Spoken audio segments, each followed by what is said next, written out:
When you think about our education system, right, we've already sort of determined a couple of key points why it hinders creativity in the kids. But what do you think is needed if we have or not have classroom situations? Like, what do you think is part of this reformation that we need in our schools? Of course, there's the whole discussion about how so many people over the last, say 5 years, 10 years have decided to homeschool, the revolution in itself, because they're just so disenchanted and downright angry at what is going on within the school system. Years ago, I think you could have made an argument for private school and parochial school, but the lines have really been blurred over the last couple of decades just because of funding and stuff like that. So, okay, maybe you talk about God, but the curriculum and everything else and the rules are still pretty much the same, for the most part, private Sure. and public. So yeah, Yeah. let's hear your thoughts on that. But before we get started, folks, make sure you hit the pause button. Okay, go down below. There's a Rumble link. Go over to Rumble and follow us over there. QFS1776.com is, without question, the holy grail of what's to come. Okay, T-shirts. You got to get yourself decorated. This way, people will ask you, what is XRP? What is the quantum financial system? What is this? What is that? And you send them where? To QFS1776.com, where they need to immerse themselves, because we're going to burn down this system down to the ground. And out of the ashes will rise the phoenix. There will be nothing to go back to. Believe me when I tell you that.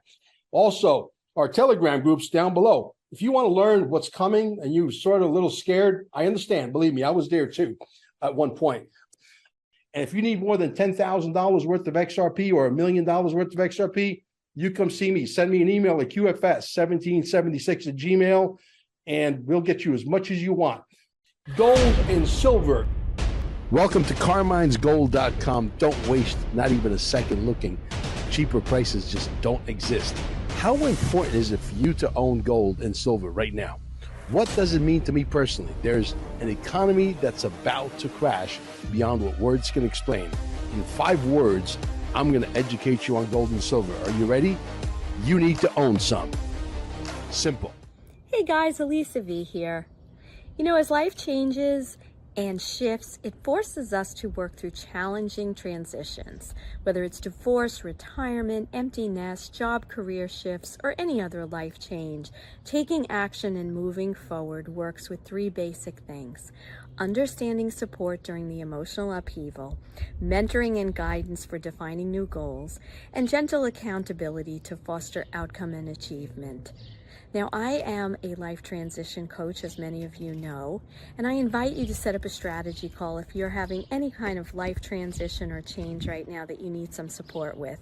Contact my assistant, Jane, at info.hittingtherestart@gmail.com, and she'll set you up with a free strategy call so we can chat and see how I can be there for you during this difficult time. I look forward to hearing from you. Hello and welcome. You're at the Mel Carmine Show, and I am your host here, Elisa V. And today we've got a great show for you with our special guest, Chad Stewart, who is founder of the Britfield Institute. But before we begin, just want to remind you to tune in weekly to our live roundtable called The Forecast with Mel Carmine, Mike Barra, Laura Eisenhower, and yours truly every Monday at 4 p.m. Eastern. And you can also catch us live on Rumble at XRPQFS Team, as well as on X at Elisa M. Valentino and YouTube Elisa V. Unscripted. I also want to remind you that if you were unable to attend or tune into the Quantum Summit 2 last month, you can still catch up and get the full event on replay. It's available at Quantum Summit 1776. Lastly, check out our wonderful goods and services from our sponsors in the description box below. Everything from legal and identity protection with Legal Shield, ivermectin and fenbendazole, and of course, Carmine's Gold. Please remember to share, like, and if you enjoyed this video today. So now, without further ado, I want to welcome you, Chad Stewart. How are you? I'm doing well. Thank you. Glad to be on your show. Good, good. And I want to just tell everyone about your incredible background and your amazing project, the Britfield series. So Chad was actually born in Newport Beach, California. He is an international award-winning best-selling author, global strategist, and creativity educator. He founded the prestigious Britfield Institute, which is dedicated to creativity and literacy, and Devon Feld, a media empire committed to the highest quality in education, publishing, and film productions. A previous investment banker, Chad has worked at Bank of America, Morgan Stanley, and Merrill Lynch, and he received a Bachelor of Arts in British Literature and European History from Brown University, earning his MBA from Boston College, and is pursuing a Master of Science in Advanced Management and a PhD in Strategic Innovation at Claremont Graduate University. Wow. Okay. So I need to ask you before we even kind of get into everything, how did you go from investment banking to best-selling author and educator? Sure. And great overview. And thank you for that. And for those that are familiar with us, great. But for those that aren't, I'll just give you a quick overview because I think it's interesting where an idea or inspiration can spring from. But I was back east in Wellesley, Massachusetts for 16 years where I did my undergraduate and graduate work, as you mentioned, and then got into investment banking. And I'll be honest, I just was really dying to get back to the world of creativity. I had a very blessed childhood growing up in Corona del Mar, Newport Beach, and I had a wonderful elementary school. And that was so important, to have, number one, a great environment, number two, a great school, and then really having the wherewithal to do things like building blocks, you know what I mean? Or to take an idea and be able to do something with it. And so I've said before, a child will never know what they're capable of doing until you give them an opportunity to do it, whether it's music or painting or art or sports or whatever. And if it doesn't work or they don't like it, great, leave it, get on to the next thing, don't make a big deal out of it. So it was really about over 12 years ago when I was at this boring seminar, Providence, Rhode Island. And I was trying so hard to pay attention. I think it was insurance. I had to take it. I was sent there for the weekend of all things too, right? And started to drift. I started to doodle. And I doodled a simple circle, 3 lines, a basket, a boy and a girl, and I wrote the boy and the balloon, which you can see behind me. And that just doodle resonated with me. I don't know why. I lived off and on in England for about 2 years as a British literature major, European history major. And so this whole idea of this first book came to my mind present day, which I think is really important. It's happening right now, not post-apocalyptic, not 50 years ago. It's like right now, to engage the audience with real places, real locations. Starts in England, up at Yorkshire, Northern England. It's about an orphan, 12 years old, Tom. He's been an orphan his whole life. He's been at Weatherly for 6 years, and this is the year he's going to escape, but not without his best friend, Sarah, who's also 12. And somewhere along the lines, they commandeer a hot air balloon, and their destiny is to get to London, the greatest city in the world. For every orphan, if we ever escape, it's getting to London. But they're chased by the illustrious detective Gowerstone, who is renowned for capturing runaway orphans and lost children. And there's a great reason for that. That's part of the mystery. And he's kind of based on sort of Sherlock Holmes and James Bond. That's the kind of character that I based him on.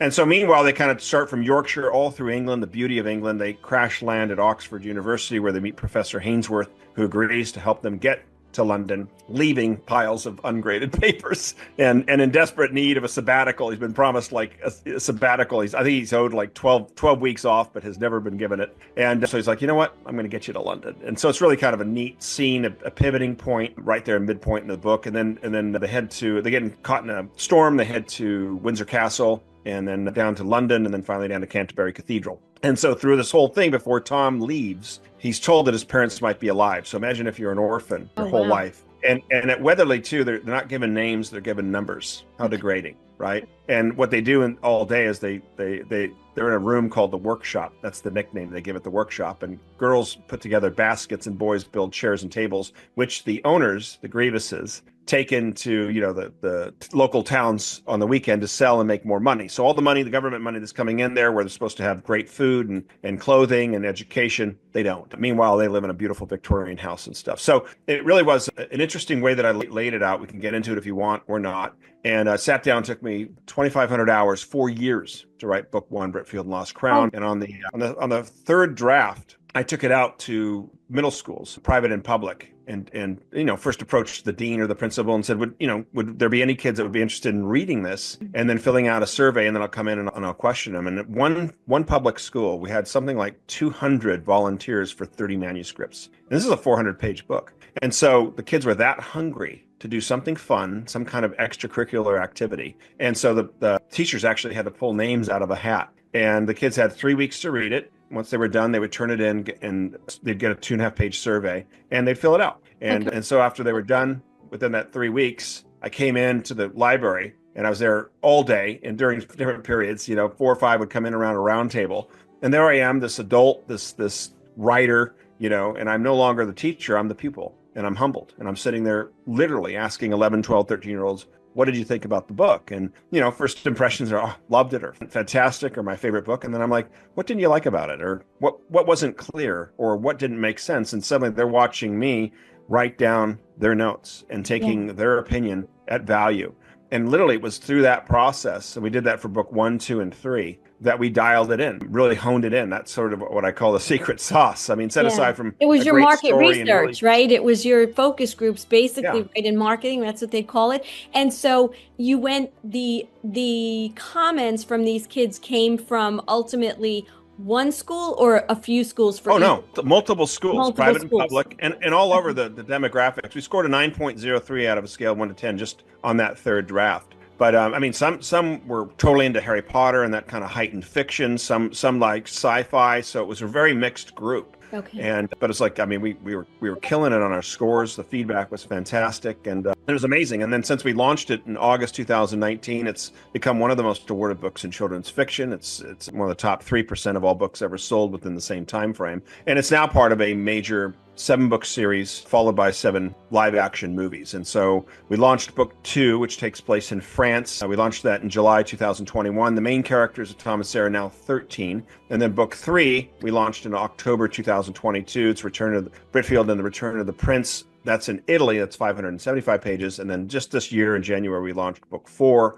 Britfield and the Eastern Empire. And that's 437 pages and takes place in 11 countries, starting in Vienna and ending in Moscow, Russia. Wow. And so books 5, which I'm writing now, started about a month ago, is in Asia. And then book 6 will be in South America. And then book 7 will be in the United States. And by then, Tom and Sarah are 18 years old. And so we sort of have that middle school book and then book 2 kind of bridges into young adult. Book 3 is definitely young adult, but our youngest reader is 7, our oldest reader is 93, and 55% of our reading audience are adults globally. And we get feedback from all over the world. I mean, Germany, Australia. I got an email yesterday from a big book buyer in Australia because there's schools that want to buy it. I shipped just last week or a couple weeks ago, I shipped our 4th or 5th book order to a bookstore in New Zealand who can't keep them in stock. And it's really interesting. And we get feedback from Germany and Italy and Japan. And it is really, it is a global series. It was meant to be a global series. But everything we've done up until this year has been a soft release. And then now we're going global with it. And we've got some major tours planned and products and all kinds of other things. We're working on 2 television programs too. So. Wow. This is so exciting. Okay, so I kind of want to, now that everybody has a little bit of the overview, the history of it, how you develop this, and then, where it's going in real terms, I want to kind of, what was your motivation when you wrote this? What are there kind of behind the scenes messages that you're trying to convey through this series? I'd like to talk a little bit more about that and the passion. You could feel your passion when you talk about this, but where does that come from? Like what? Sure. So I'm gonna just let you go. Oh, yeah, sure.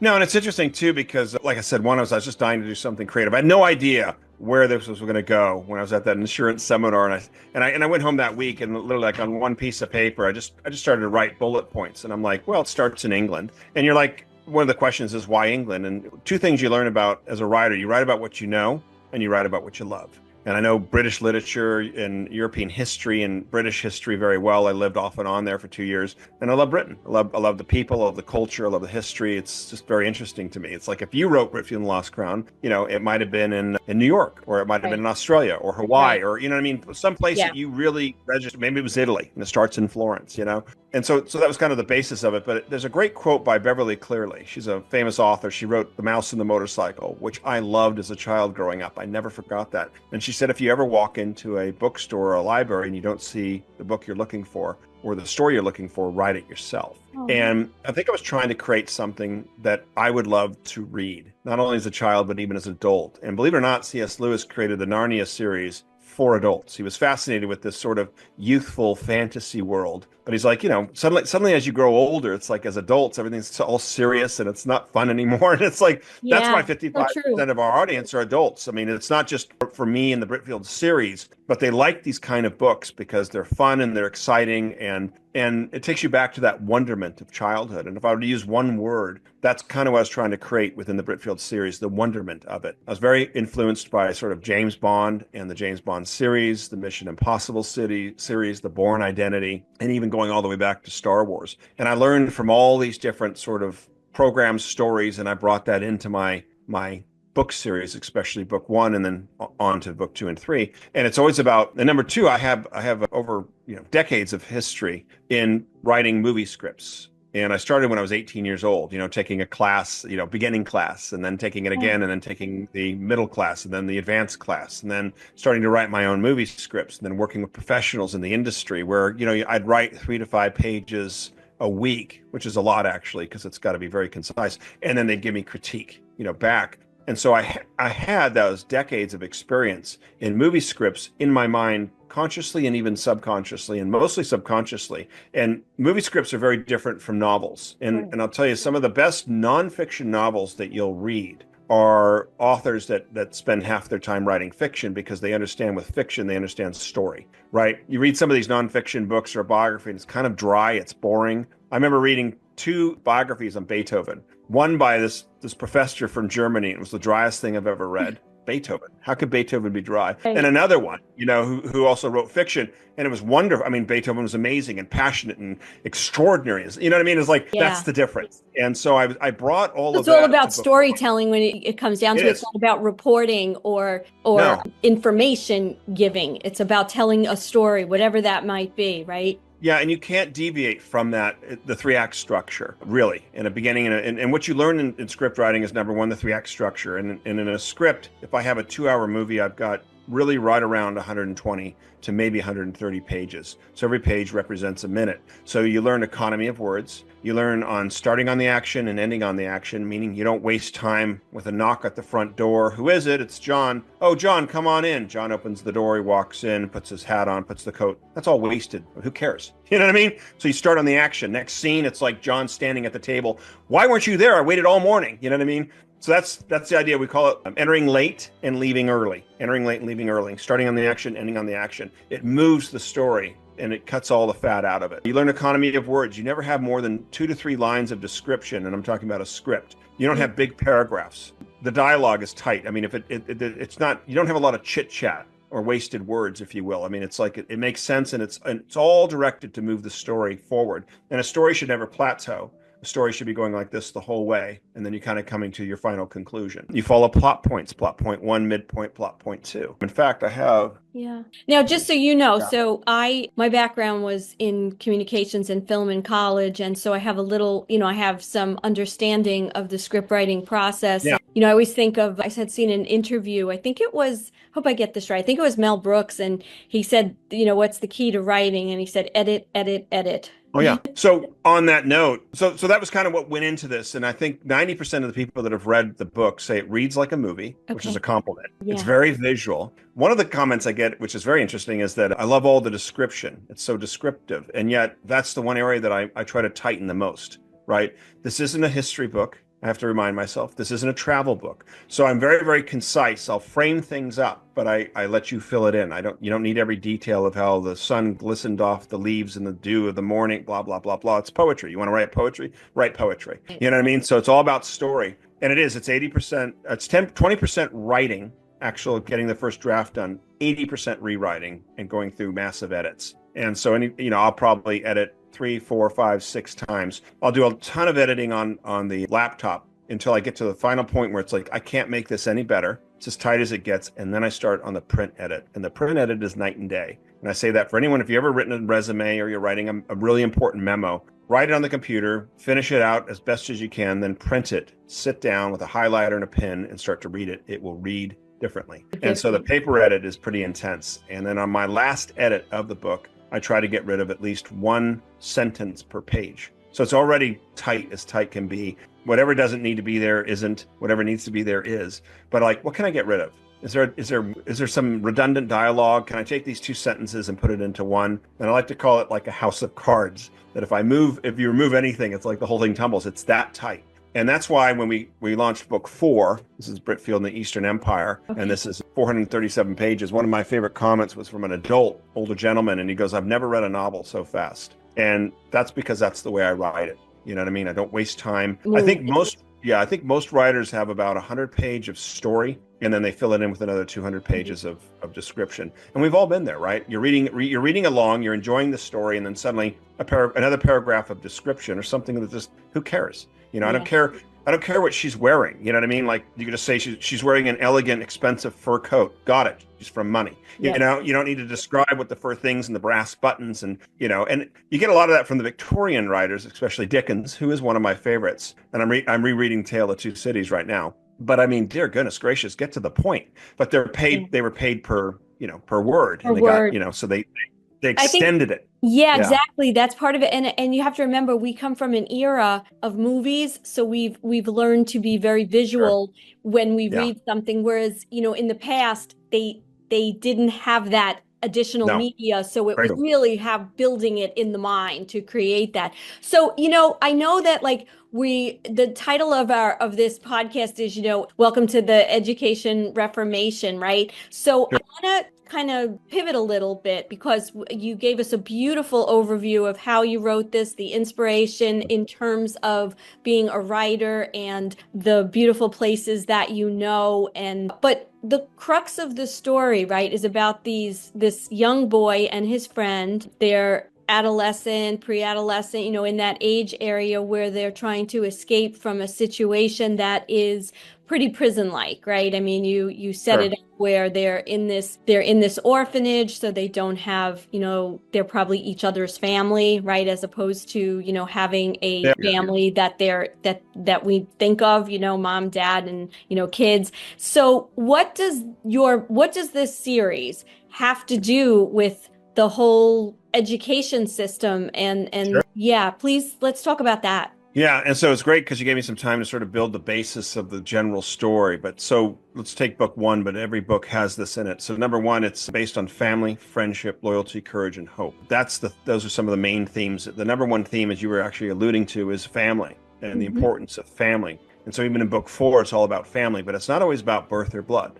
It's by relationships made along the way that is even tighter than maybe some relatives. As children are reading it, as adults are reading it, they're learning about geography, art, architecture, history, and culture. And we hit the 4 C's in every book: creativity, critical thinking, communication, and collaboration. And we call it stealth education. So if you tell a child about Britfield Lost Crown, say, yeah, you can learn all about history and geography, they're like, I don't want to read that. But if you have a high octane, fast paced story, and it's just like, and we have, you know, maps in every book, they're going to learn by default. And so really what we're doing is we're re-educating this generation of children. You know, most kids don't even know where Colorado or North Dakota is. Yeah. But I'm teaching about Britain, and I'm giving you sort of a general map too at the beginning that you can see, oh, okay, there's the whole British Isle, there's Scotland, there's London, and there's the Channel, and then all the different places. It's like, you know, here's London, there's a little map of London in there, and then here's Oxford, here's a map of Oxford, and I'm getting kids engaged in it. And there's nothing more fun, even for myself, when I'm reading. I remember reading a spy thriller,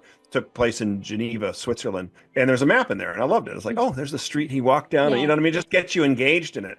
And then book 2's in France, and you're learning all about France, and you're learning about a map and geography in France, everything from Paris to Bordeaux to the Loire River Valley to Chambord, famous castle down there, to Italy. You know, Italy's big, and we start in Switzerland, and so you know, most people don't even know where Switzerland is. Starts in Lucerne, Switzerland, and they make their way to Lake Como and Genoa, and then Florence, and then Rome, and then Venice, and then finally down to Salzburg, Austria. And so what we're doing is we're taking kids on this, and adults on this worldwide adventure. We're showing them, you know, the locations, the maps, the geography. We're bringing them into history. We're sharing architecture, different buildings and architecture, everything from the Eiffel Tower to the famous museum in Paris. We bring in works of art. And again, very, very small descriptions. It's not an art book. It's not an architecture book, but I'm planting the seeds, and I'm bringing in this wonderful world of culture that kids will read Britfield Lost Crown. They'll know a little bit about Britain. Before they didn't know anything, and now they know where Britain is, and now a lot of kids want to go to Britain. and they get out of their Truman bubble, out of their localized, there's more of a life. I'm in San Diego. There's more of a life in the world than just California, or the United States. And, Yeah. I've traveled, I think over 50 countries. And so that's helped add to it. So the books in himself, we call it stealth education, is educating the next generation of children. I think the most important thing of what we're trying to do with this is bring back creativity. We've been in a creativity crisis for over 30 to 40 years. We can talk about that, statistics and stats. We've literally been going down at a 45-degree angle every single year by 1 point in 10 specific areas that are crucial for children. And basically, unfortunately, the educational system has been taking creativity out of your kids. There's a great TED Talk from 2006 by Sir Ken Robinson, who has since passed, and it's the #1 TED Talk in their history by someone that you've ever even heard of. 18 minutes, and he says our school's killing creativity. And why is it? Not to cut you off, but you're saying this, and you know what visual I get? I get a Pink Floyd's The Wall, the video that was done for that, where you have where they're just moving along, the kids like little robots, and even the coloration that they did in that video, where it was very dark and mechanical, and they were really saying something. This rock band was really making a commentary on what the school system was like, and to your point about travel. So I made a decision when I had my kids. I have 2 daughters, 2 years apart, and some people thought I was crazy, but they did go to traditional school. They went to private school, but when they were in elementary school, I realized they're not learning, brain surgery, right? So I took them all over the world. I would take them out of school all the time. They traveled, Right. the United States to, national parks. We brought them to Europe. And it's really interesting because at the time I was lucky because the teachers, I would go to them and say, we got 2 weeks, we got a week, we got whatever. And they were, luckily they were fairly supportive. One year my kids were out 37 days and Oof. and they Come back and I'm sorry, who are you? right. And the teachers were like, you know what? All right, let her write an essay. You know what I mean? Like they were trying to, right. Like let her write an essay, whatever.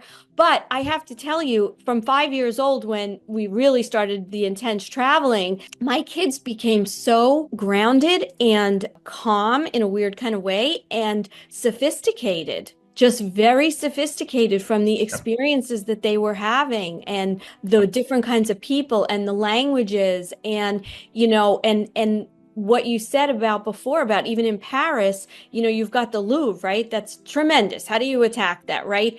I actually found a tour guide who did a scavenger hunt for kids. And you only saw, to your point of less is more, they saw 5 aspects of the Louvre. They were little. My little one was 5, I think, or 6. And they had to find things, and they got a little pocketbook and a little checklist. And when we got home and I said, what was your favorite, oh, the Louvre. What's, right? 7-year-old is going to say they enjoyed a museum. But there's always ways to like you're saying with this book series, to engage that creativity and to illuminate the mind in a different way than they get just sitting in a desk in an assigned seat day after day, hour after hour, watching, now I guess it's the smart boards, watching a smart board. And so to your point, I love this idea that it takes place. Now, question about the book is once they leave the orphanage, and in the first book, when they're traveling throughout England and they meet the professor, all these other adventures in the future books, whether it be, France or Italy or Asia, are they still on they're still escaped? They're still being. Yes. Yeah. It's the story continues. It's kind of, it's funny because I don't want to give anything away, but they take at the end, they take a ferry towards Calais, France, because Tom's in search of quote unquote, potentially his family, and Sarah's with him. And there's a whole royal mystery to this. And the police force is chasing them. And then you find out certain people are involved. It really is a great sort of, if you will, conspiracy spy thriller, but it continues. And so we pick up book 2 6 months later with a little backlog. And then in book 3, we pick up almost a year later in where Tom and Sarah are at this Devonbury Academy and stuff. And so it's a continuation of a story. It's the search continues. They're still on the run, if you will. There's a certain group out there that's trying to find them. And so although 6 months would pass or a year, it's still this main story. And what's great about it is we're bringing in a lot of different characters. So it's number one, like in book one, they're only at the orphanage for 20% of the book. We bring you into this world and then something happens and Tom's threatened and he's got to turn everybody in the next 24, 48 hours. And so the clock's ticking and he doesn't know what to do. And Sarah gets caught because they're up on the roof and she's put in solitude in the attic for 30 days, which is insane. And he's like, I got to rescue you. And, I got to turn everybody in tomorrow or not. He's not going to, but I'm just saying it's like he'll get, then I'll be the next 6 years will be even more miserable. And so they start planning the great escape and it's the perfect plan that doesn't go perfect at all, but it's all about it's movement and action. And really they're out of the orphanage within 20% of the book. And I like to say, there's a great quote that says, Lincoln wasn't great because he was born in a cabin, but because he got out of the cabin. The story isn't the orphanage, it's getting out of the orphanage. And it's the people they meet along the way, sometimes strangers that just step in and help in a great way, that charity, that charity of love.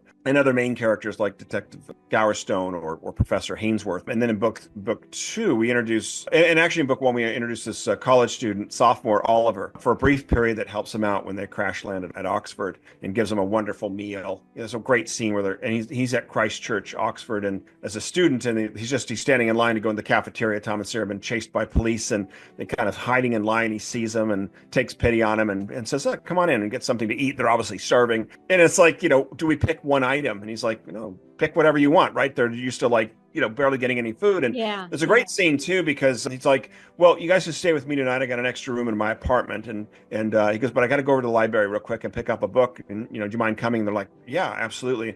And we have something at the very beginning of Britfield 2 called the Book Exchange. And so every month, one of the orphans will have to escape at night, cross a 100-yard field to a beautiful Victorian house of the Grievuses, sneak inside to their library, grab one of their books, exchange it for the other. And that's how the kids learn and educate themselves. And they've read like the Count of Monte Cristo, and they've read a little bit of Shakespeare, but that's their library. And we give a great emphasis on the importance of reading and literature.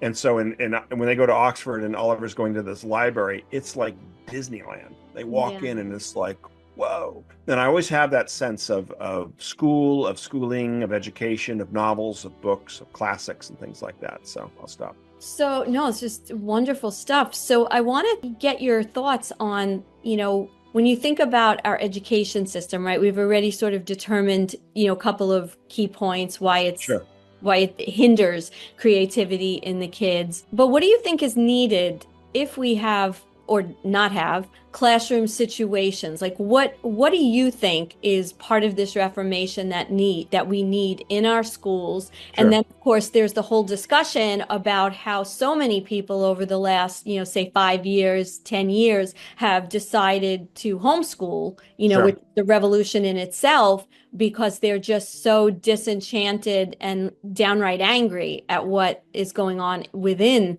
the school system. And, years ago, I think you could have made an argument for private school and parochial school, but the lines have really been blurred over the last couple of decades just because of funding and stuff like that. So, okay, maybe you talk about God, but the curriculum and everything else and the rules are still pretty much the same, for the most part, private sure. and public. So let's hear your thoughts on that. Hey, Elisa V here. We all know that legal matters can be costly and stressful. Finding the right representation and dealing with high retainers and hourly bills adds up fast. But what if I told you there's a way to have legal insurance just like your health or car insurance?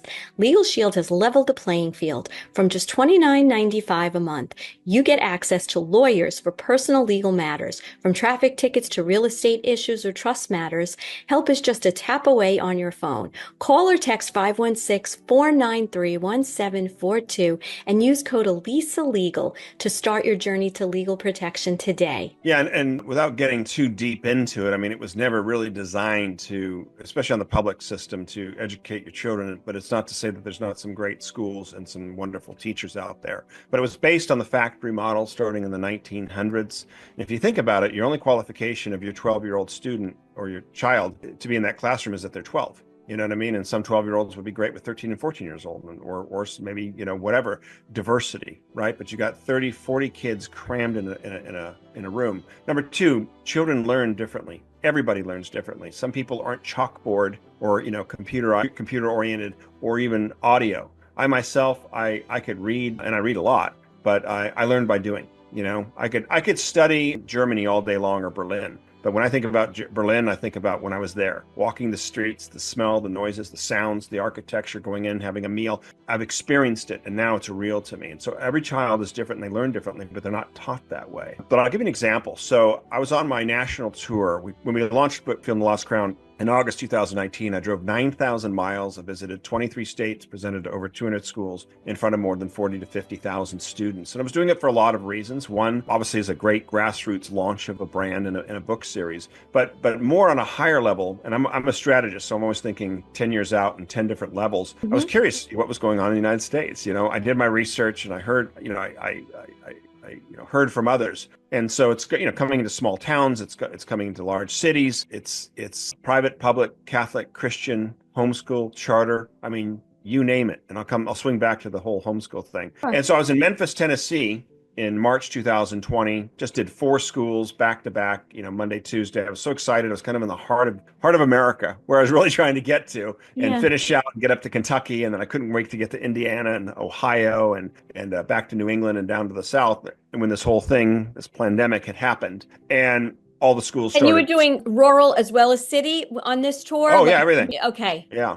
Yeah. Yeah, which is really cool. You come into small little towns, you come into major cities. Yeah. Wherever the school was that wanted to, engage us. And often it was anywhere from 200, 300, 400 students in an auditorium. And I was quite frankly, I was always amazed the schools would pull that together, So it's really cool. You walk in and it's like all these kids coming in, like the 4th graders and the 5th graders and the 6th graders, and 4th graders are so great. They got so much energy and stuff. And some of the best questions I've ever had were from 4th graders. Wow. Because they haven't been tainted, if you will, and are willing to go for it and take a risk of asking great questions. They're also at that age too. You're not their exposure. They're probably still protected very much. That's just it. From the internet and from a lot of influences. But go ahead. Yeah, and so answer your question in more sort of a longer way.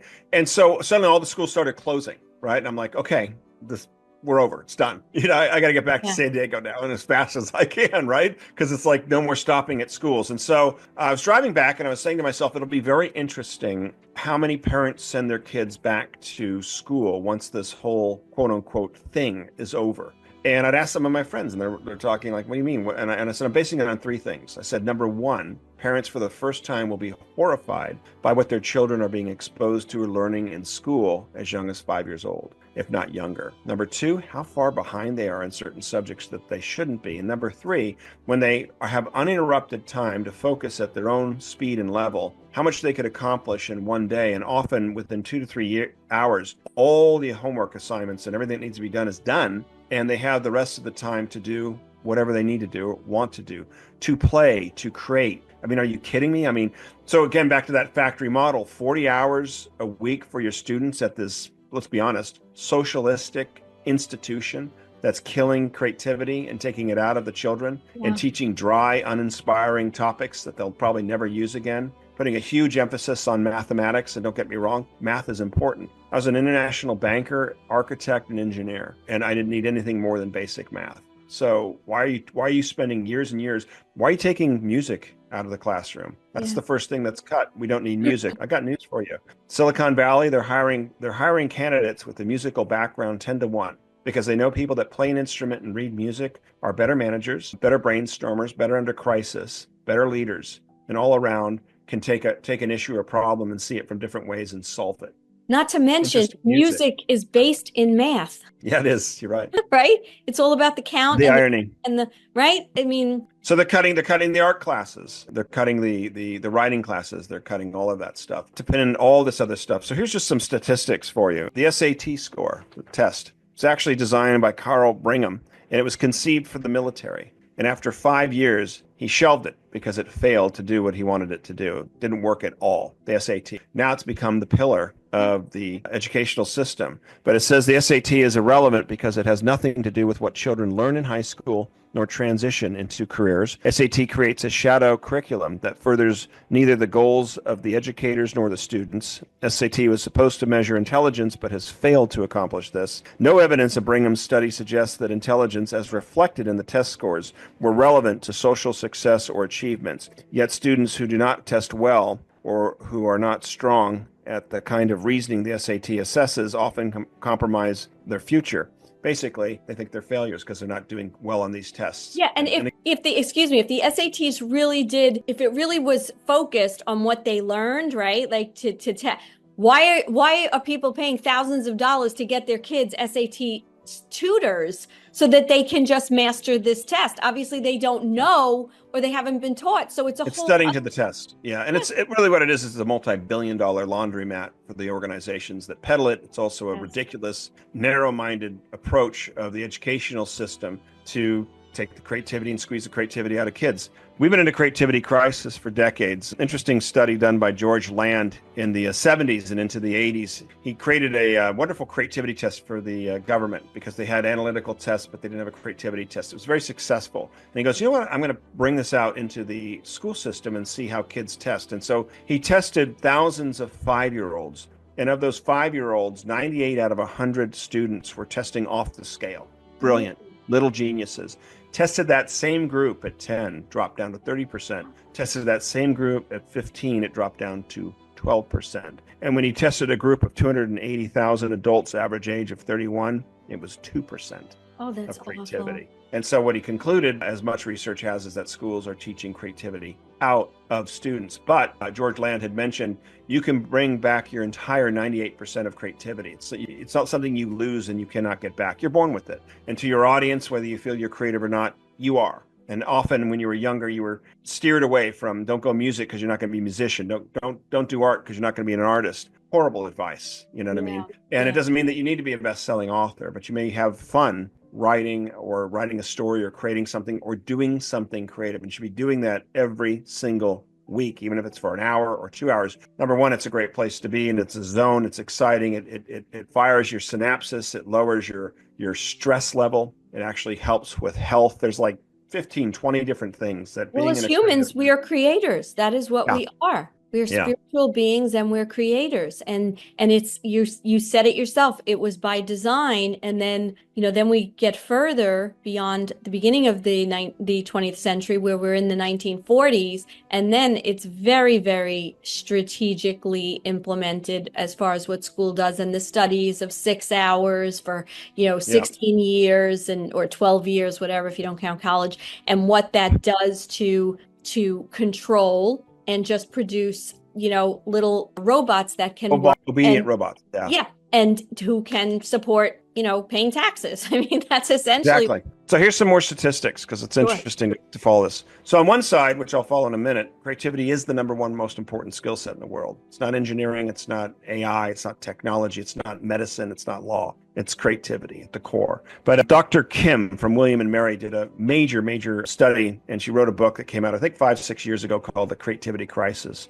And by surveying and researching over 300,000 students nationwide, she had learned that since the 1990s, schools have killed curiosities and passions, narrowed visions, lowered expectations, stifled risk-taking, destroyed collaboration, narrowed minds, killed deep thoughts and imagination, forced conformity, solidified hierarchy. As a result, children today have become less emotionally expressive, less energetic, less humorous, less imaginative, less talkative, less verbally expressive, less lively, less passionate, and less perceptive. Does that sound pretty accurate? All by design. And on the other side of that, LinkedIn in the last couple of years, it said that creativity is the number one most desired skill set. Creativity is one of the top 3 skills in the world. It's actually creativity, communication, and storytelling. Believe it or not. 94% of all managers consider creativity when hiring candidates. Creativity applicants are preferred 5-to-1 in general.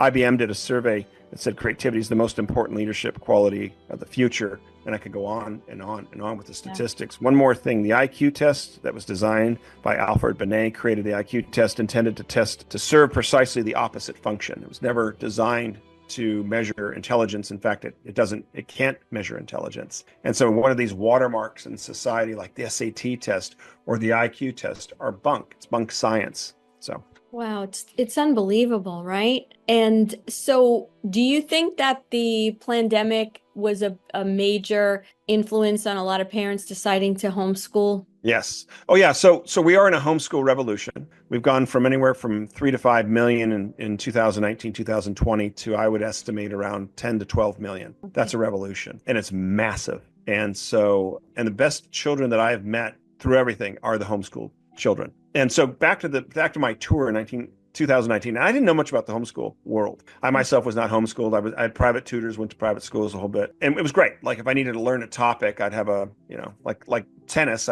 My mom would hire me a private tennis coach, and so there's nothing wrong with working in groups, but it's just like I got his attention for an hour. And I've sort of carried that model. I got into martial arts, and so I took a class because it was fun to meet the others. But I mean, it's like within 18 months, I had my first black belt in Taekwondo. And it usually takes 3 to 4 years, and it's like I got a great grandmaster 2 to 3 times a week for an hour. That was pretty cool, and I'm, so if you do something, you do it well, you don't do it at all. But I was on this tour and met a friend that had set this up, and I was in Carson, Nevada, and we did some major schools there in Reno. And so I'm driving this homeschool farm, and I don't know what to expect. I don't know anything about the homeschool world. And there's a funny meme out there from a couple of years ago, and it said our impression of homeschool moms last year. And they had the first half of it. It was like these 6 women on this like wooden deck, this like farmhouse, all dressed in gray with their hair in a bun, And it said our impression of homeschool moms this year. And it was a still from the Wonder Woman movie, with like 4 women with the sword and the shield. I thought that says it all. You think of homeschooling, you're thinking like backwoods, Louisiana, it's some weird little, not at all. But I was driving up and it was this farm, and a really nice farm, and had a little gate, which is in the code. My first impression within a second of entering, because it was recess, is I saw about 8 or 10 boys out on the basketball court, and they were ages, let's say 10 to like 16 or 17, all playing basketball together. And I'm like, when is the last time you have ever seen that at recess? Never, right? It's all the 12-year-olds now, or it's the 13-year-olds or the 14-year-olds.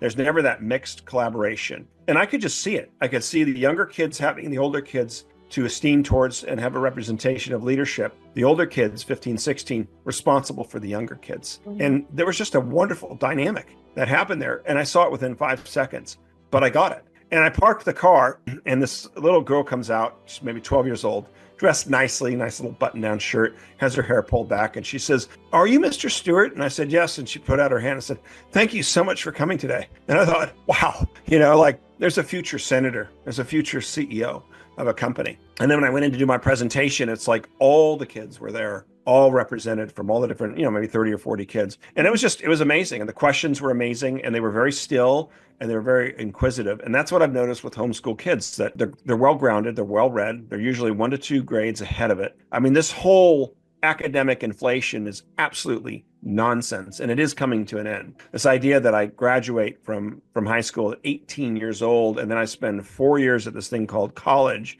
at 22, and I'm usually accruing a debt of anywhere from $300,000 to $500,000, which again, all that's created by design, that you're indebted for the rest of your life at 22.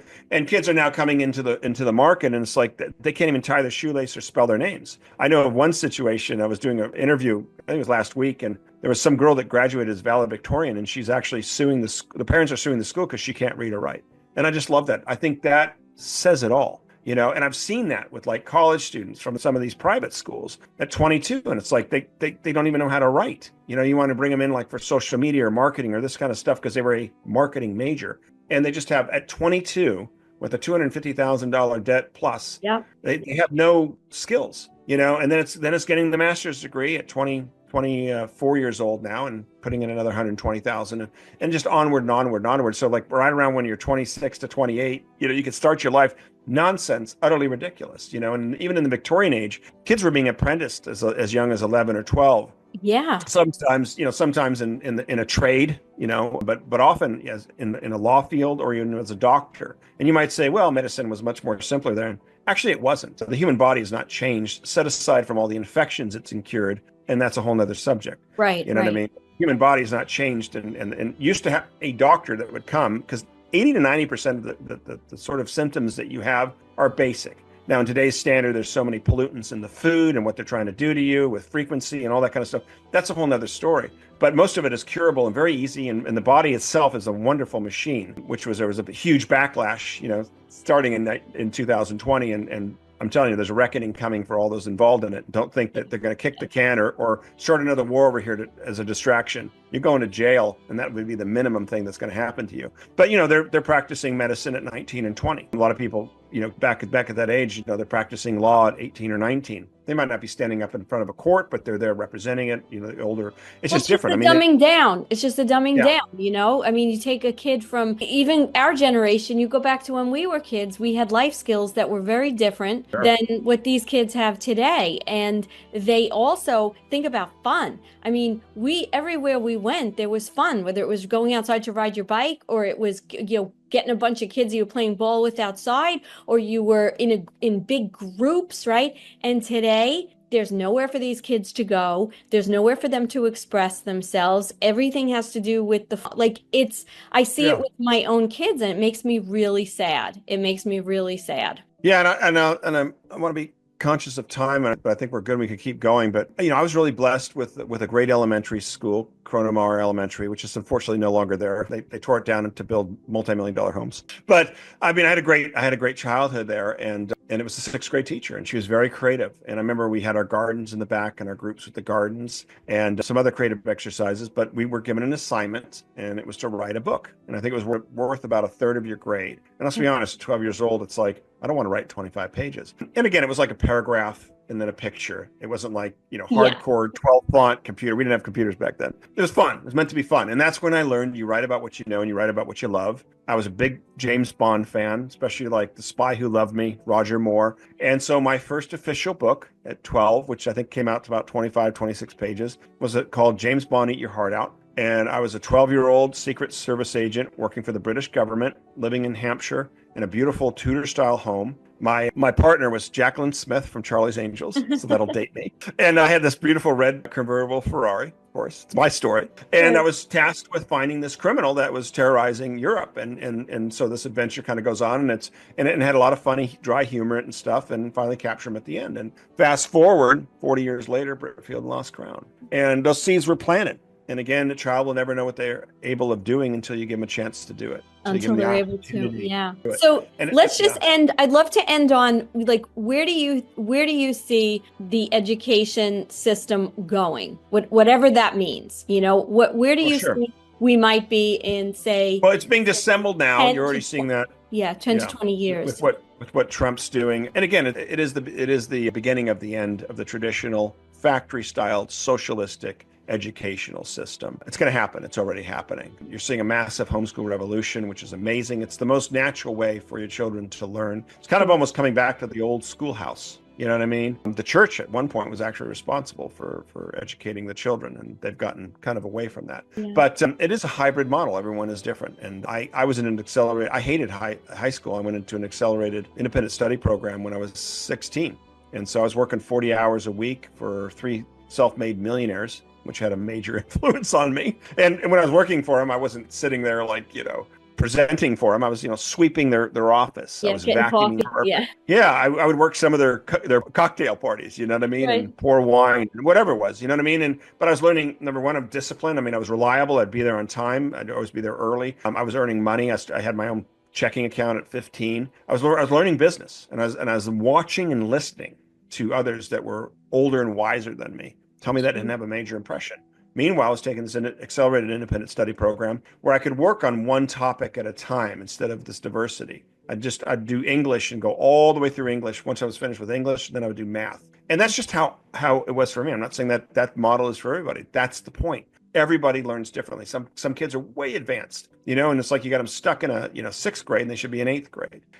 Some kids are struggling with other things and they're pushing all these things that just don't matter. Again, I'm not knocking mathematics. It's important. I get it. But it's just like, unless you're going to be a mathematician, who cares? Are you ever going to use it beyond the basics, especially in today's age? Right. And I'm not using it as an excuse, but I gave you 2 examples. I mean, I was designing, multi-million-dollar homes, engineering aspects and all of it with basic math and a calculator. It's all I needed. Mm-hmm. I didn't need high level math. I wasn't trying to solve, nuclear physics problems. You know what I mean? So even if that matters anymore. But the point is I think balance is really important, but bringing the arts back in there and having writing classes and painting classes and music classes. I remember when I was in elementary school, I played every musical instrument. I don't even know if they do that anymore. I played the violin. I still remember that. I played the flute. The trumpet is what took for me. And then eventually the piano. But what a cool thing to like have that sort of flavor. And so like that's how kids are. You know what I mean? They might say, I really want to play the trumpet. Well, don't go out and buy one for them. Rent it. Get them a couple private lessons. See if they like it. See if it sticks. If they're like, after 6 months, say,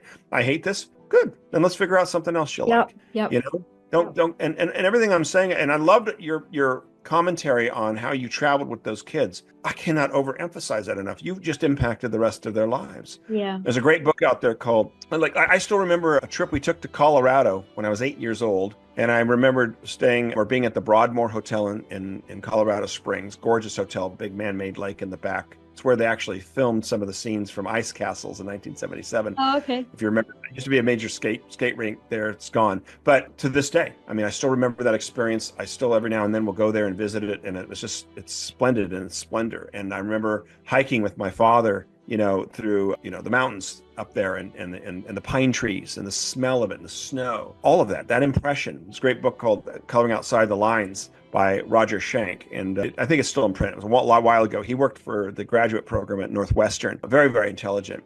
And he basically said in the first paragraph that schools are killing the desire to learn out of students. But he gives a great example, I never forgot this, where him and his son, who was very mature for his age at 15, had gone to Paris. And I think he was there on the father was there, Roger was there on some business and academics. And his little 15-year-old kid was fascinated with the subway system. And so it was like Roger said, here's $40, knock your socks off, And the kid just spent the whole day hopping on this line and shooting up here and coming up there and seeing this and then getting back on and shooting over there. And he says today he now is a major city planner, works for a major city as a city planner. Wow. And I always love that example because that's, you may take your kids down to the bay and look at the tide pools and study some of all that stuff. And, fast forward 6 years later, now they're a marine biologist. You know what I mean? You just, or you take, you do camping because it's like you love spending time with the kids and you learn some survival things out there and the fire and the fishing. And, fast forward 6-8 years later, now they work for the forest department. You don't know what's going to register with your kids, but by giving them as many opportunities and experiences as possible. And I'm not throwing money at this. I know we're in tough times. Last year was brutal. It was like the end of 4 horrific years. A lot of people are hurting check to check. I get that. But a lot of this stuff is easy to do. It's just spending time with your kids. Take them down to the park and get back and play some Frisbee football. There's no question. There's no question. I mean, I always my big joke is when people talk about places like, oh, I'd never want to go here. I'm like, point to any place on the map and I'll do you an itinerary of historic and fun and great dining that you could do in that place. And it's so true. How many people live? I live on Long Island. Do you know how many things we didn't know existed here? Did I know there were 30 museums in Queens, in the borough of Queens? You can right in your own backyard where you can give your kids these experiences, whether it's cultural, whether it's just outdoors, whether it's dining in different cultures. And, that's what they're going to, you're not going to see it. You can't give them a test on this, to regurgitate back, but it's changing their views, their ability to visualize, life and where they're going. And I think that people are so bogged down, right? Not only the way they've made the kids be bogged down with this ridiculous, listen, when my daughter was in high school, every one of her friends had some kind of anxiety disorder because the stress, the grade thing, the college thing, getting into college, it was disgusting. That's the only word I could think of. And so that has to be indicative of most areas today, right? Or, so your opinion is that we're in this dismantling stage, which by the way, I completely agree. And we knew this was coming, right? Anybody who's been following the behind the scenes over the last 5 years knew that the destruction of these pillars of prison that they've put with us are coming down. And so I feel like right now there's going to be a point where it's going to be a difficult point, right? It's going to be pain, during these transitions. I think we're feeling that even right now. This is a glorious time. This is the best year we're probably going to have in our, one of the best years we're going to have in our life because so much has been going on for the last 8 years behind the scenes. And this is going to be an amazing year. I'm looking forward to May also specifically, but you'll see a lot of stuff, but it's hard. The next 18 months will be difficult. There's a lot of cleaning up to do, but it's all good. And it doesn't mean you don't need to be all stuck within politics or daily news. Just stick to your world. I know a lot. I've been relearning history for 12 years. I've got a lot of great connections behind the scenes, people that are directly connected to what's going on, which is good and helpful for me. But what does any of that have to really do with my world and my life? My focus is Britfield. My book, as a writer, I'm writing book 5. You know what I mean? We're planning book tours. I'm doing an interview. to. I don't need to. I don't need to know what's going on over here, this shooting over there, and I don't mean to be disconnected from it. Most of it's flashover substance or planned, or some black operation. But the point is just focus on your life, focus on your world, focus on your day, and making that exciting. And I love what they did at that museum, because that's the way. It's like you take your kids to the museum and you're like, well, they're 7 years old. Make it fun, and you don't go there for the whole day. I wouldn't spend the whole day. Exactly. When I go to a museum, I'm usually there for an hour, and I'll focus on one or two rooms. Like less is more. And maybe you can sit there and you go in and say, let's look at the Egyptian collection today, and point out your 3 favorite items that your kids looking. And then after, it opens you up more. I had a rule when I would travel with them. It was 2-hour bites. So within that 2 hours, we did something, and there was, the end of whatever we had to get there, to do it, to leave, and then food. Sure. Was always the reward, ice cream or gelato if we were in exactly. Italy, And always leave the audience wanting more. Right? Exactly. Always leave the audience wanting more. Yeah. So I think what my takeaway a lot from what you've done is, and you said something interesting. You said how you've been re-educating yourself over the last, 8 years, whatever it's been, 12 years, I think you said, and there's kind of a knowing. And I think a lot of Mel's audience and a lot of people who follow, these kinds of podcasts are much more sophisticated about what's going on behind the scenes. So like you said, not that anybody's trying to be disrespectful or whatever the word is about a lot of the things that are going on. If it's a shooting, if it's this, if it's that, I think that the positive to all this is that knowing a little bit about what's going behind the scenes has helped you to focus in on bringing that positivity and this new creativity that's so important, right? Because we're coming from a very positive standpoint. The world is kind of falling apart, if you will, but we kind of know what's going on. We know what's coming. We know the beauty and the excitement that the world is moving towards. And I think that helps people like you who are doing creative things for people, for kids, for adults, for kids of all ages, to, without you even knowing, I'm sure some is knowing and some isn't, you're able to put that energy, that frequency, that vibration, into kind of leveling up everybody else to see this positivity. And I think it's wonderful. So just what can we expect the film version of these? Do you have a timeline on that? Oh yeah, I do. And what's interesting too is, what's fun about the Britfield series is that we include a lot of, because they take place in present day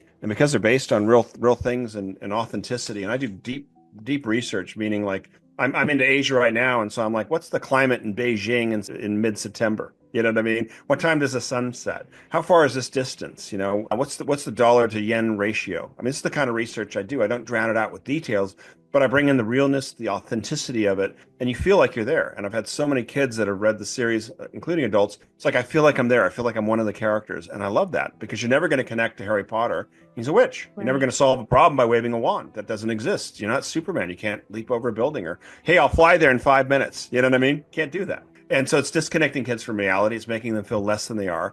We're trying to inspire the creative spirit in every child and equipping them with, like I said, what did I talk about? Statistics that have been taken out. Creativity, we're bringing it back. Collaboration, we're showing it. Critical thinking. Tom and Sarah are debating, are asking. They're coming up with ideas. Sometimes they're the right ideas, and they move forward and they solve a problem. Sometimes it's the wrong idea, and they're like, well, we won't do that again. And they learn, and they have courage, and they move forward. But I'm very excited about the movie. I just says real quick, some of the topics that's threaded through the Britfield series, especially starting in 2 and 3, and finally 4, is the dangers of artificial intelligence, quantum computers and data collection, AI manipulation of the stock market, push for one world digital currency, the hidden group that dictates world events, fake wars and fiat money system, compromised governments and agencies, super soldiers and DNA splicing, social credit scoring to forced obedience. In fact, I was just doing some research on China and their CCTV cameras, and there's one camera for every 2 people. There's over 700 million CCTV cameras in China, 70 to 80 million in the United States, which is scary. It's probably more than that.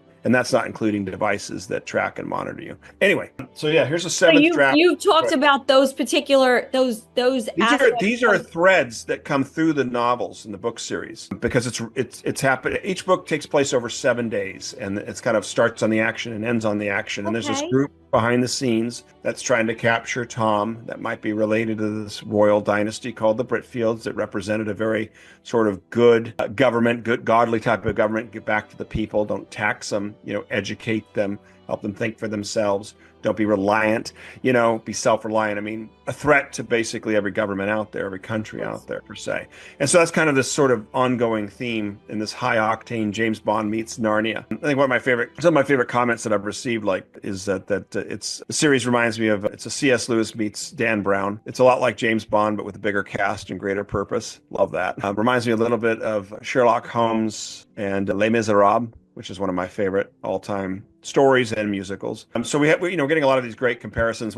After book 3 came out, I got this feedback from a 14-year-old high school student in Virginia, and she said, absolutely love the Britfield series. It's my favorite. Just got done reading book 3. She goes, you're now up there with Lord of the Rings. Wow. I thought, that's cool. She gets it. She's my audience. She's well read. And it's like we're competing against some of the greats out there. Yet we're not going into the apocalyptic world of Lord of the Rings. I mean, yikes. Yes. Or even the fantasy witchcraft world of Narnia. And I love Lewis. Don't get me wrong. I'm a big Lewis fan. But again, a removal from reality. Britfield is real. But here's the 7th draft finished script. Oh. Yeah, of the movie script. So this is going to come in right around 2 hours and 10 minutes. Okay. 2 hours and 15 minutes. And it's going to be through, is it going to be through movie theaters? Is it going to be streamed? Yeah. Okay. Yeah, no. This will be live action, feature length movie. We anticipate that, number one, it'll set box office records and will be one of the most successful films in cinematic history. I think you're going to see a Star Wars, a Sound of Music, even a Titanic moment with this for all the reasons. Number one, there's a massive gap, 80 to 90% gap for family-friendly content. Mm-hmm. So all the stuff they've been peddling and pushing and forcing on you isn't because that's what the audience wants. It's disgusting, it's vile, it's ungodly. It's not what we want. Yeah. So they've created this huge gap, which is what Britfield is filling. The movie will fill. I think the first Star Wars movie was 2 hours. The first Harry Potter movie was 2.5 hours. So I think the 2 hours and 10 minutes, 215 minutes is great gauge. You won't feel it. You'll sit there for 2 hours and 10 minutes. It's over and you won't believe it's over. You're like, that's it. I think when it's over, you won't believe what you just saw. Wow. I think people will literally sit there and just kind of shock because their entire soul was just filled and fed. They watched, I don't want to say a perfect movie, but they watched a movie exactly the way it should be. Right. Nothing was offensive. There was no agenda. Nothing was compromised. It was about courage and hope and friendship and family. And they cried and they laughed. I think you're going to see when the movie comes out, you're going to see kids getting up in their seats and clapping. I think you're going to hear the emotions. I think the second it's over, they're going to go stand in line and go see it again. I think kids will come back to see, I was going to say Star Wars, they'll come back and see Field of the Lost Crown 5, 6, 8, 10 times at the theater because they want the full experience. I'm working right now we're in pre-production. Okay. What's the timeline for release? Do you know that yet approximately? Yeah, in a perfect world, it would be November 2026. I think it's going to be November 2027, which is fine. Oh, okay.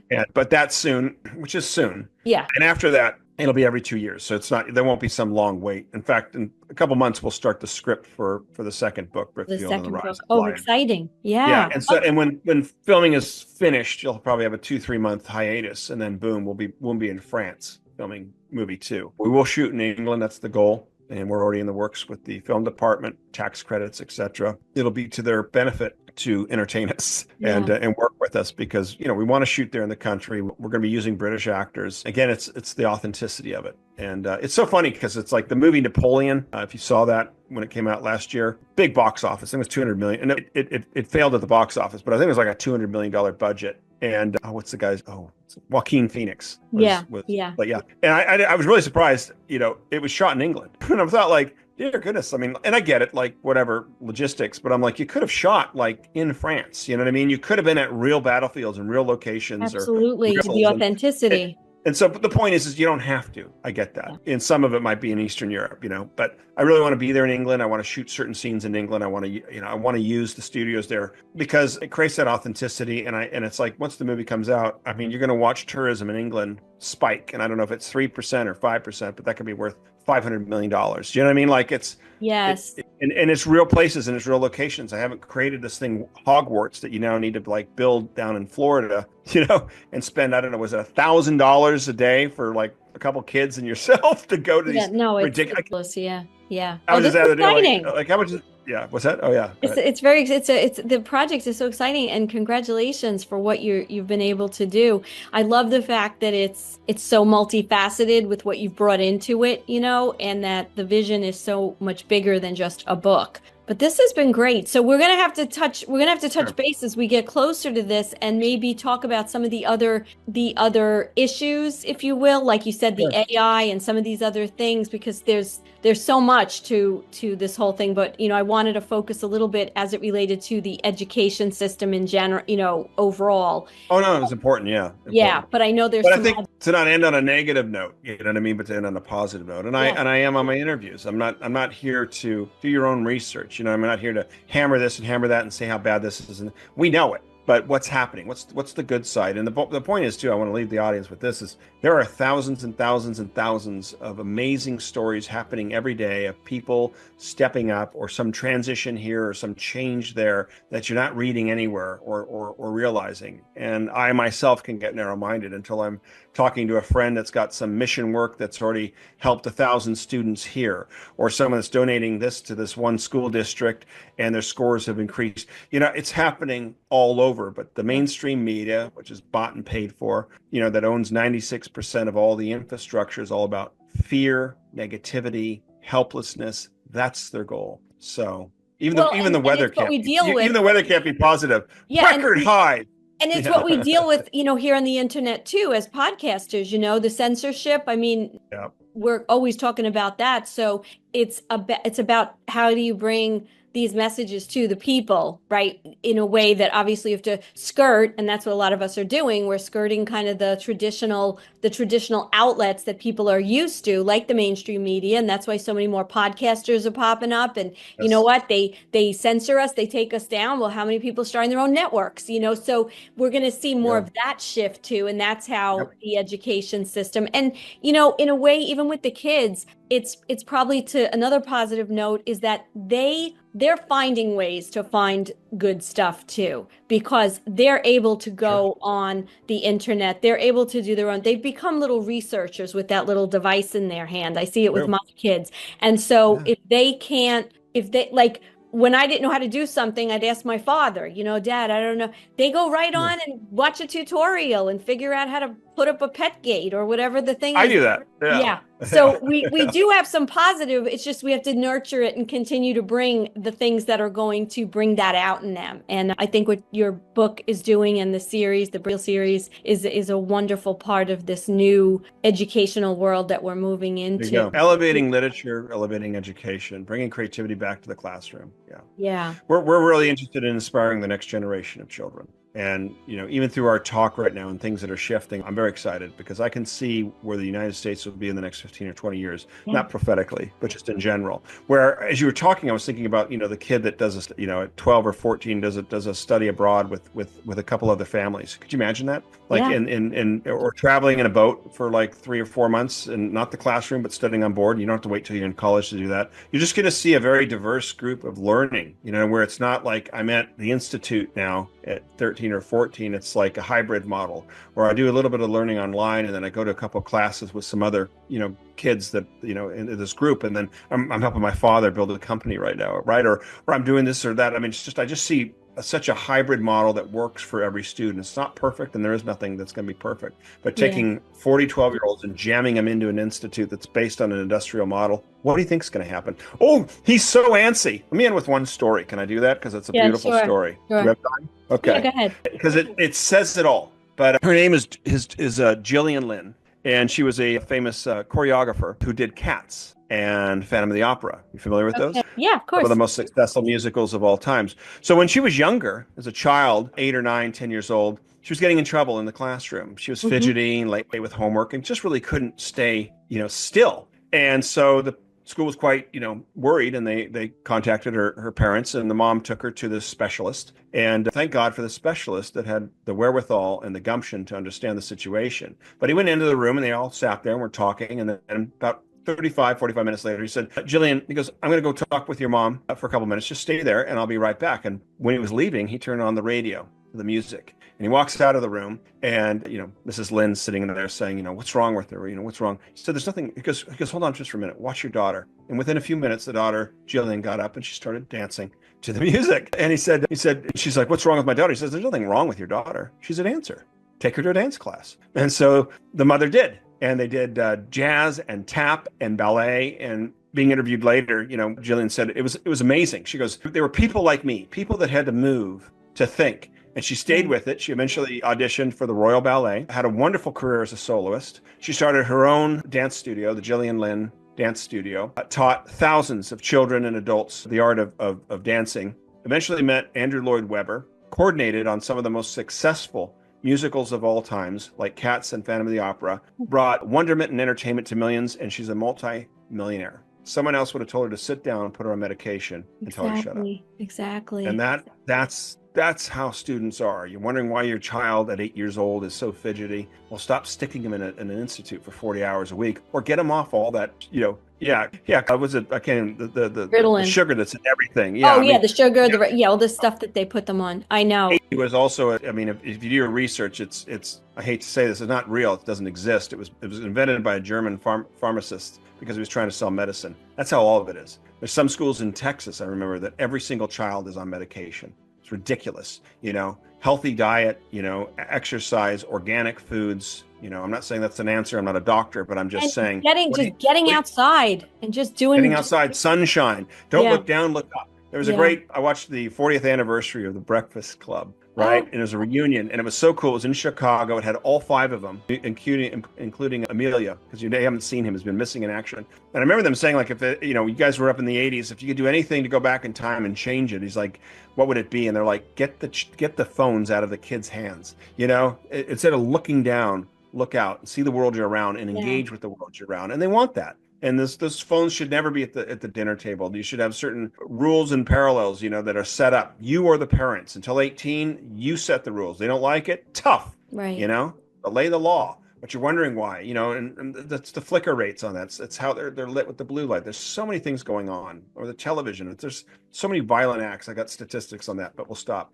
No, we could go on forever. I want to thank you so much. We will continue because there's so much here, and you're such a wealth of information with a lot of this from all the research that you've done. And I'm really looking forward to this movie. Got to wait a couple of years, but I know. I'm going to read the book. Cool. I'm going to start reading the books, and I'll keep you posted as I move along. But thanks again, Chad, and we'll talk soon. Yeah, and I'll say just, for anyone interested in buying this series, it's available obviously, on Amazon. But if you go to our website, Britfield.com, award-winning website, we're still signing copies. I'm still signing copies. In fact, I spent the weekend signing hundreds of books, and I'll be doing more of it this week. But they're great gifts for kids, for grandkids, even adults. They're fun. You can buy the 4-pack. You can buy just a single book. But I appreciate it, and I appreciate anyone that supports us. And just get the word out there. And we have all that in the description box. So anybody, we link your website so everybody can either get in touch with you or get to the site to buy the books. All right. We'll see you soon. All right. Thank you. Hi, Elisa V here.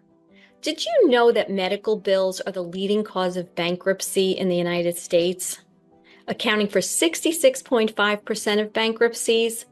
In fact, in 2022, 17% of adults with healthcare debt either declared bankruptcy or lost their homes due to it. We can all agree that the healthcare system is broken. Well, there is an alternative that I want to tell you about. It is Impact Health Sharing, which Yahoo News is calling the disruptor in the $4.6 trillion healthcare system. With Impact Health Sharing, you can choose the doctors, clinics, and naturopaths that you want with less restrictive guidelines. Medical bills are reduced to their fair market value, and premiums are 30 to 72% cheaper than competitors. Plus, Impact Health incentivizes healthy habits like supplements, gym visits, and therapy. Call 844-275-1056 and use the code MELCARMINE for a free quote today. Gold and silver. Welcome to Carmine'sGold.com. Don't waste not even a second looking. Cheaper prices just don't exist. How important is it for you to own gold and silver right now? What does it mean to me personally? There's an economy that's about to crash beyond what words can explain. In 5 words, I'm going to educate you on gold and silver. Are you ready? you need to own some. Simple.